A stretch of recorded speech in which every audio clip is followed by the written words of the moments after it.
Tabik urus yang baik serta disiplin fiskal merupakan tunjang penting dalam mengekalkan transformasi ekonomi Malaysia yang berterusan serta memastikan pertumbuhan ekonomi memberi impak sebenar kepada kemajuan sosial.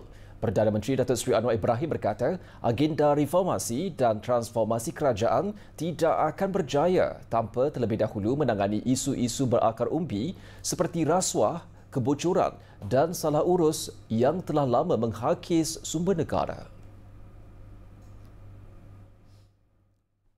Dan saya fikir wajarlah saya lontarkan sedikit pandangan. Pertama menyatakan perlunya transformasi untuk menjamin kelangsungan, kelestarian dan peningkatan keupayaan negara kita dari segi martabat, harakat dan darjat.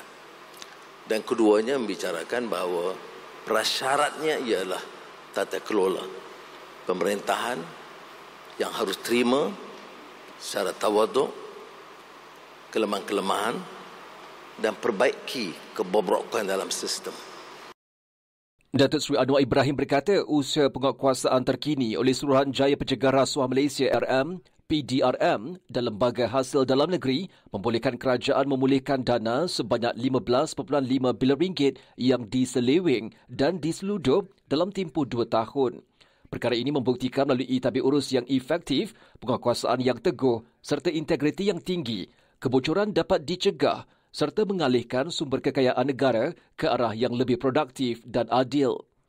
Datuk Seri Anwar turut menyatakan reformasi fiskal yang dilaksanakan di bawah kerajaan Madani termasuk rasionalisasi subsidi dan perbelanjaan yang disasarkan adalah penting untuk memulihkan kestabilan ekonomi jangka panjang sambil melindungi golongan berpendapatan rendah. Beliau menegaskan tiada negara dapat mencapai kemajuan mampan tanpa meletakkan transformasinya berasaskan prinsip tabik urus yang baik, ketelusan dan accountability. Selain itu, beliau menyeru entiti korporat termasuk Permodalan Nasional Berhad PNB dan Khazanah Nasional Berhad agar menyokong usaha reformasi kerajaan dengan mengamalkan piawaian etika, mempertingkatkan ketelusan serta membantu dalam penyampaian perubahan dasar kepada rakyat.